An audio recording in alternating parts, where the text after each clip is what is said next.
Recently, my partner and I were investigating the Five Nights at Freddy's fandom. And amongst the various ways fans show their appreciation for the franchise, fan films are one of the most popular. With the official FNAF movie coming out, we figured it'd be a good time to document our encounters with 3 scary live-action FNAF fan films. But I must warn you, each film we cover will be scarier than the last. These movies vary in quality, but each of them have their own unique, spooky attributes. So we encourage you to watch the whole video, but even more than that, we hope you'll check out each fan film for yourself. So with no further ado, I'm Detective Mio. And I'm Inspector Keto. And our first case involves the YouTube channel Ugly Movies. If you don't know anything about FNAF lore, I'm sorry. A random shot of a gravestone. So this dude named Michael walks into what we hope is his house, and he seems rather distraught. Apparently Vinny, who I think is Michael's younger brother, has been snatched by some creeper at Freddy's Pizzeria, or at least I think that's where it happened. The movie's a bit vague. Mike's friend convinces him to take the job as a night guard at the pizzeria to snoop for clues as to what's going on, since the previous night guard had been killed. That's actually really cold of his friend. Before Mike takes the job though, he has a weird dream that features the creeper.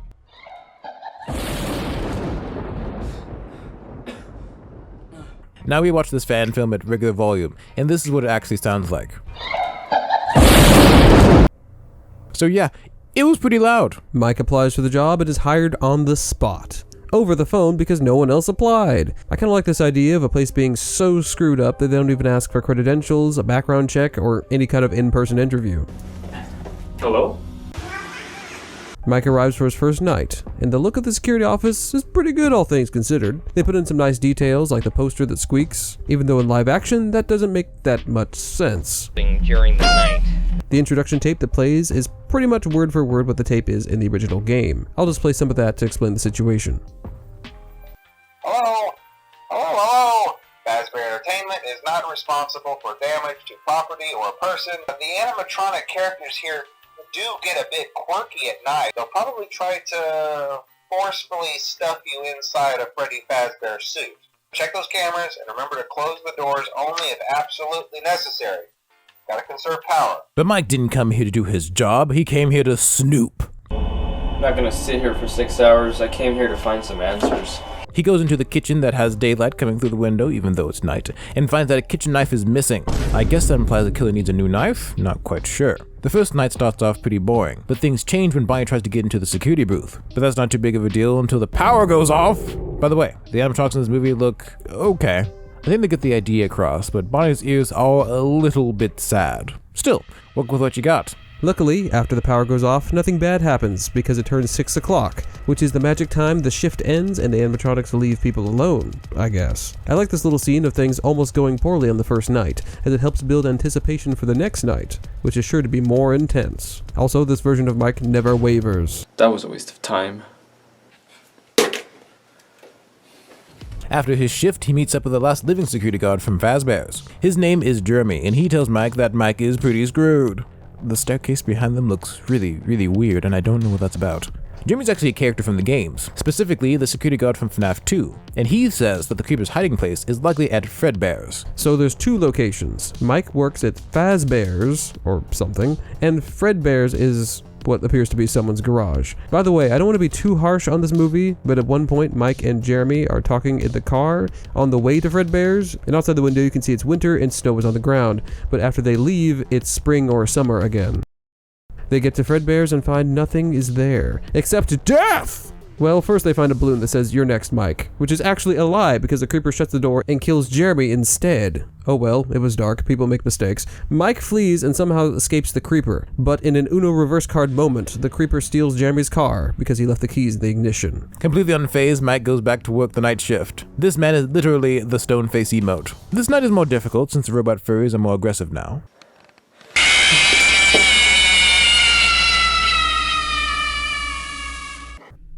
Okay. And once again, Mike barely survives the night, but not before being blinded by Freddy's lights. It's just been a rough couple of days. I've nearly got killed at least 3 or 4 times, and I've had to watch one of my friends get killed right in front of me. I'm so sorry to hear that. Mike's friend on the phone later tells Mike that the animatronics are probably haunted by dead children's souls. Surely you've heard about all the disappearances at the restaurant. Awesome. Cool. No big deal. I actually don't know what he's doing, but he's trying to figure out something about the missing children. He finds the only surviving parent. Alright, so according to this, only Unfortunately, one of the parents survived. Miss Scott. I'm not sure if that means everyone else is dead, but this is Mrs. Scott, who was also a victim of the Bite of 87. For those who don't know, the Bite of 87 is a significant event in FNAF lore, but in this particular fan film, it seems to have been retconned. Michael interrogates Mrs. Scott, who's been bitten by an animatronic, and then goes back home to throw papers in frustration. He goes to work, but then finds Jeremy's car there. Oh my god, that is Jeremy's car. Oh well, he gets on with work and fights the animatronics that have now become even more aggressive, if that was even possible. He fights and he actually ends up killing one of them.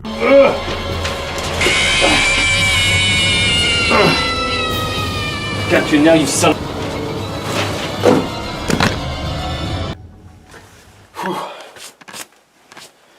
Well, at least now there's only 3 trying to kill me.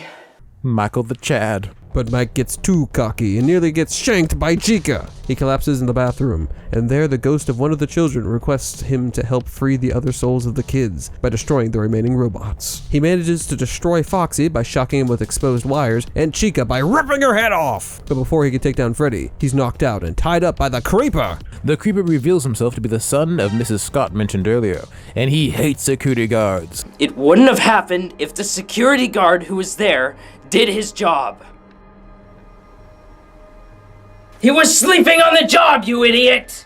So he kills every single one he encounters. Because Mike is the last security guard to ever work at Freddy's, Creepy Boy is gonna give him the suit. The suit has spring locks that will presumably kill Michael. But then Freddy attacks, and Freddy instantly gets KO'd. But then PNG ghosts of the dead kids start surrounding Creepy McCreepster and cause him to fall into the suit and die, I guess, maybe. Presumably, this is this creator's version of Springtrap, who is, unkillable. It's really complicated. If you don't know anything about FNAF, I'm sure that's really weird. Mike escapes outside where it's sunny, and he yeets his hat at the place. The end. There's some pretty good pixel art in the end credits, as well as the Living Tombstone FNAF song. So, what do we think of this fan film? The story is actually okay. There's not a whole lot to it, but it's a pretty short, condensed movie, and I think it conveyed what it wanted to pretty well, minus a couple of confusing parts. Acting is overall kind of cheesy, but I think it kind of adds to the vibe and adds some humor to it. And the person said themselves, in response to another comment that says something similar, that kind of makes sense because the FNAF franchise uses that kind of humor sometimes. As far as visuals go, they're clearly on a limited budget, but as far as a no-budget movie goes, some parts look pretty good, like the security booth seems pretty legit, and the animatronics are a bit scuffed, but that's expected and forgivable. As far as the scare factor goes, is by far not the scariest, but has its own unique atmosphere, and Chica charging after someone with a knife is enough to give anyone nightmares. Overall, good effort, especially for one of the earliest quote-unquote feature-length fan films. This fan film wins the award of Most Chad Michael. But on to our next case, the mysterious occurrence of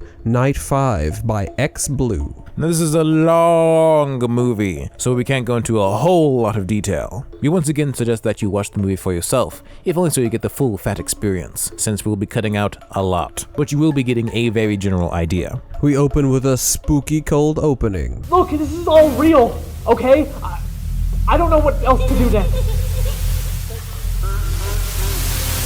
Pretty spooky. We get the news report that Fredbear's Pizzeria has been broken into and burglarized, and the night guard, Jonathan Scott, has gone missing. Inspector Keto will tell you all you need to know. Henry Emily and William Afton opened Fredbear's Family Diner in the late 1970s. They opened a second location, Freddy Fazbear's Pizza. In October 1982, 5 children went missing at Freddy's. William Afton was considered a suspect, but no one was found liable. In March 1983, a robotic malfunction killed Evan Afton at Fredbear's, leading to its closure. Evan Afton being the son of William Afton. A new Freddy's location opened in 1984. Within a few days, 5 more children went missing, and an employee was killed due to an animatronic malfunction. This led to another closure and a year-long investigation by local police. Fazbear Entertainment opened yet again using recycled animatronic characters, which brings us to today, with all the burglarizing, with all the burgo. A very long explanation that could have been abbreviated, but at least it's helpful for those who don't know any of the lore. Michael Schmidt gets hired by Henry Emily as a new night guard. When asked why he wants to work there, he says he has fond memories of this place and just wants to help out, which is only partially true. He's actually trying to help find the previous night guard Jonathan, who went missing. He tells this to his father, William Afton. No! Michael lied and used his middle name to trick Henry, since Henry probs wouldn't hire Michael if he knew the truth. Though one might ask why Michael didn't just just make up some random name, and why Henry didn't ask for any ID. Also, this film has an aging effect to make it look like a 1980s movie, which is cool, but it can get a little annoying after a while. Michael asks his father, who looks shockingly like the same age as Michael, for advice, but he doesn't get any. Michael then goes on his first night shift, and we meet the day guard girl, who is a total mood. So sorry, are you okay? It's all good, dude. I love being rudely awoken when I'm on the clock, getting paid to do nothing. Kind of a weird cut in the visuals here. Right. Yeah, I'm I don't care. You're making a wonderful positive first impression. She tells Michael that the doors are super reinforced for reasons, and she explains why the power will shut off if used too much. Okay then. Whoever broke in was able to cut the power from the main building between the hours of 12 a.m. to 6 a.m. That's how they were able to get past our security system in the first place. So, since our parent company is so close to going out of business and they can't afford to fix the main power, the building runs on a backup auxiliary generator at night. I think this is a pretty interesting way to explain the whole power thing by tying it with a break-in, and it naturally explains why the doors should stay up as much as possible. Other stuff is explained, and Michael begins his first shift. The office has a rather nice aesthetic, very grungy and cool. He listens to the introductory tapes and gets the usual info, but then Jonathan also recorded something on the end of each tape. I wanted to record a message for you to help you get settled in on your first night. Aw, how sweet. Night 1 is uneventful, and for the most part so is night 2.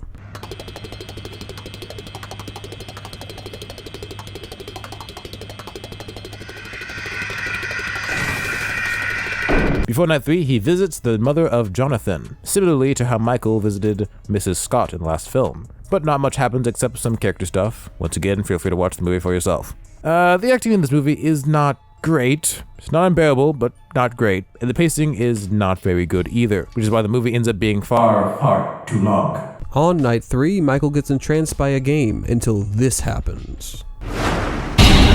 Oh!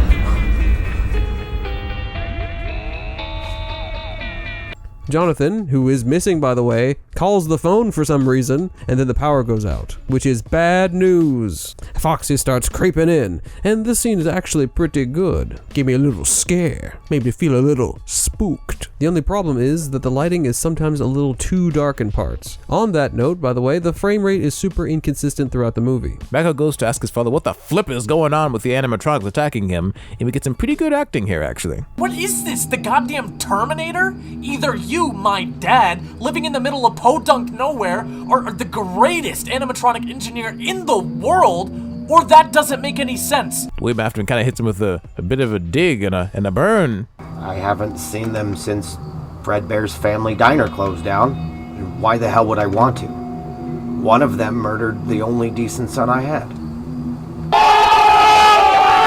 Jeez. In case it wasn't mentioned earlier, Michael is more or less responsible for Evan Afton's death, so his father kinda hates him. Night 4 is pretty intense, and we get a pretty cool montage scene of Michael fighting off the animatronics with the power of God and heavy outdoors. However, he ends up running out of power, but for some reason the animatronics don't hurt him, and so he runs away. Is that a green screen? On night 5, Michael able to locate Jonathan thanks to a clue left in a recording. Jonathan's been stuffed into a suit, but somehow he's not dead. Believe me, I don't know how. Before they can leave though, Michael gets grabbed by Golden Freddy. But once again, the spooky suits let him walk, so he escapes with Jonathan. Outside, Michael meets his father, and his father shockingly admits to killing all the missing children in a rather interesting rant.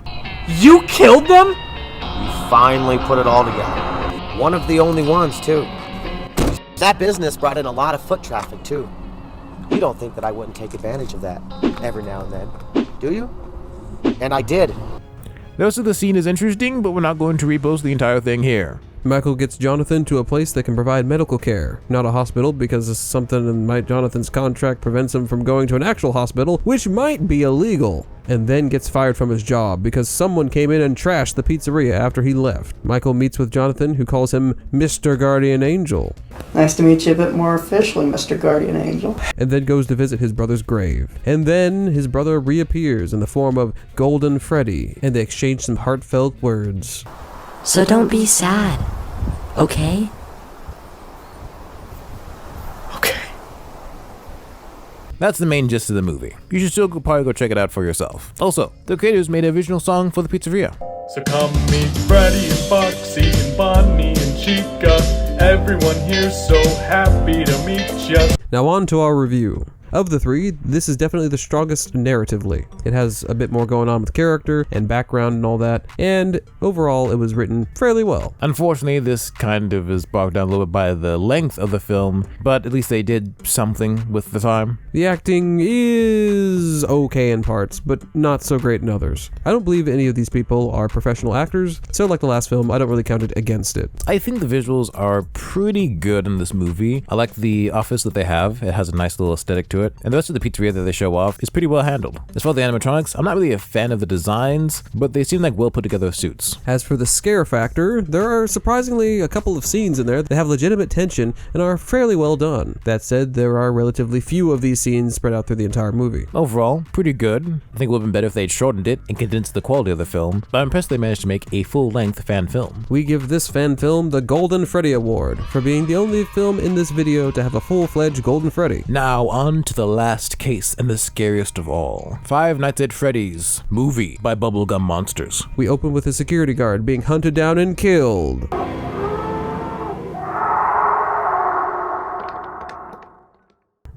Pog. In this fan film, we have Michael as our main character once again, and he's quite a bit older than what we usually see. He's also British, and he has a son. Michael gets a job, or rather the job gets him, and he starts his first night immediately. As he walks by the animatronics, he says that they look friendly, which is sarcasm. He then notices what looks like a coin covered in red liquid. As he stands back up after looking at it, we see that Bonnie's eyes are looking at him.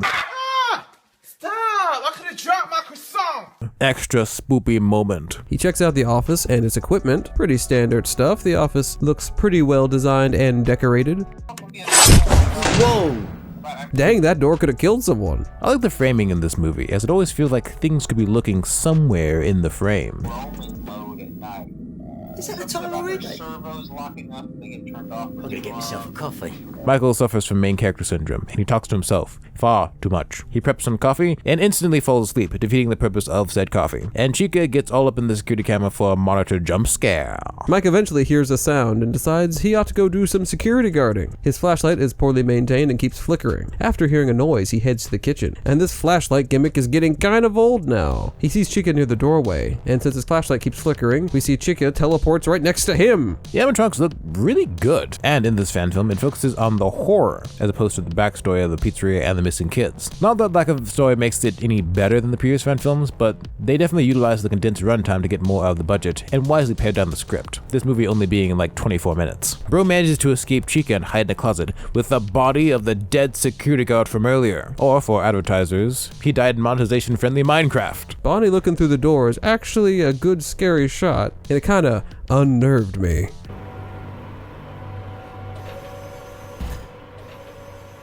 And this is the best animatronic suit acting we've seen. I actually believe these things are animatronics the way they move. In some shots, as we said, the suits are CGI, but the quality is pretty good for the low budget. Mike manages to get back to his office, but right outside is Bonnie. The Bonnie outside the door is very, very creepy. He's easily the most unsettling animatronic. I don't know what it is about him. Maybe it's the scuffed paint or the weird eyes, but that thing is terrifying. So the camera work goes, it actually allows the audience to only see as much as the main character is seeing, which I think adds to the immersion. Bonnie eventually leaves, and Mike tries to escape since his power is going down a lot faster than expected.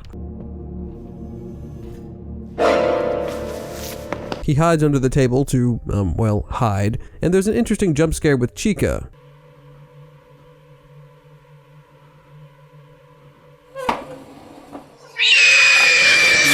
However, there's an understated response from the main character, who just kind of looks mildly disturbed. It's still a decent scene, but its effectiveness is lessened a bit. As he's crawling under the table to escape, Bonnie lifts the sheet, and I hate him! I hate Bonnie! Kill it with fire! Literal nightmare fuel. My gosh! Michael gets to the door with a bajillion locks. Bro tries to leave, but Freddy about to pull up. Again, it's a rather understated reaction that doesn't really sell the moment of seeing Freddy for the first time. I thought they were building towards something, but apparently not. Anyway, he runs, falls, and twists his ankle, I think, and he manages to get to his booth just in time, but he's running out of power. Eventually, the power goes out, and Michael completely gives up. But seriously, like, dude, hide or something, grab a weapon! And to speed up the process of his demise, Chica tries to open the mother-flopping door! And I still hate Bonnie. But then the clock hits 6 a.m. This fan film justifies the 6 a.m. time with the main city power being restored. But it turns out that Foxy was secretly in love with Michael and showers him with kisses.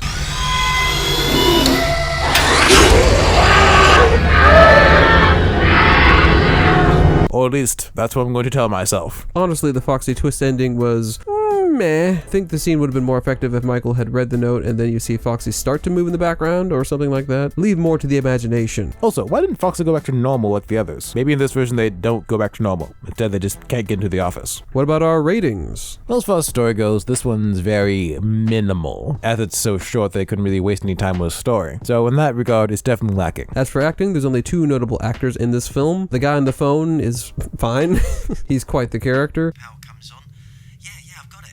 Well, listen, say happy birthday to little Stu for me. And our main character, as we said before, talks to himself quite a bit, but you know, he's British, maybe they just do that over there. So as visuals, I really like the visuals. I think everything was pretty well aesthetically done, and the animatronics look really good, even if they are just CGI. As for the scare factor, this is by far the scariest film on this list. We watched like 5, maybe 6 FNAF fan films, and not many of them were like crazy scary, so this one kinda came out swinging, and definitely caught us off guard. Overall, I think this is a pretty spooky fan film, and definitely worthwhile to watch, especially since the time commitment is so short. This fan film wins the Affectionate Foxy Award for the most affectionate Foxy. But this concludes our investigation of all 3 fan films. If you like this video and would perhaps like to see more, go ahead and drop a like, and consider subscribing for future content, including a Five Nights at Freddy's movie review when it comes out. And if you want some more scary content, click this video over here. But until we see you there, he's Detective Mio. And he's Inspector Keto. And we hope you have a blessed day. Bye!